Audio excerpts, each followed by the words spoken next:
Showbiz. Matapos ang mga umuugong na balitang iniwan na ni Carla ang dati niyang manager na si Popoy Caritativo, kasabay ng paglipat di umano sa Kapamilya Network. Naintrigang muli ang mga netizen sa pinost na foto ng isa pang kapuso actress na di umano'y nasa Kapamilya Building kamakailan. Bago nga tayo magpatuloy, kung bago ka lang sa aking channel, mag-subscribe na sa Showbiz Online TV. Ayon sa balibalita, ay mapapanood sa Kapamilya Project si aktres. Sa mga susunod na araw nga ay ipapakilala ang aktres na isa sa mga pasabog na welcome bago matapos ang taon sa Kapamilya Network. Bumida na ang aktres na ito sa ilang GMA series at di na siya nag-renew noong napaso na ang kanyang kontrata sa kanyang mother network.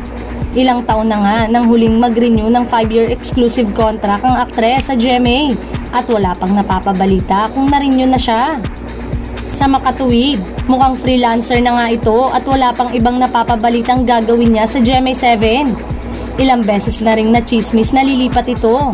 Una, noong 2012 at ikalawa naman noong 2015.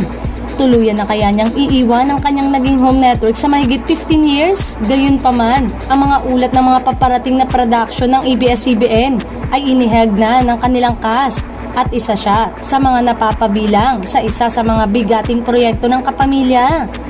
Napakaraming ang bagong programa ang ikinakasa ng GMA Network ngayon, ngunit wala nga sa mga bagong programa.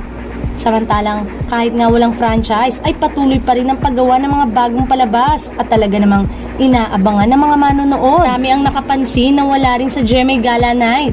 Exciting ito para sa mga Kapamilya fans dahil ang actress na ito ay for sure nakalinya na ang mga bigating proyekto para sa kanya. Tiyak na magiging asset ito ng Kapamilya dahil love na love siya ng Filipino audience mula pa noon. Karamihan sa mga fans na ito ay supporters ng mga programa sa GMA7, kaya nalulungkot sila kung matutuloy ang paglipat ng aktres.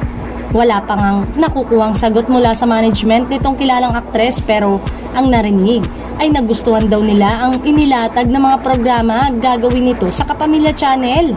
Kakasama niya ang mga bigating aktor at hindi pa niya nakatrabaho noon, kaya maaaring isa ito sa dahilan kaya siya lilipat.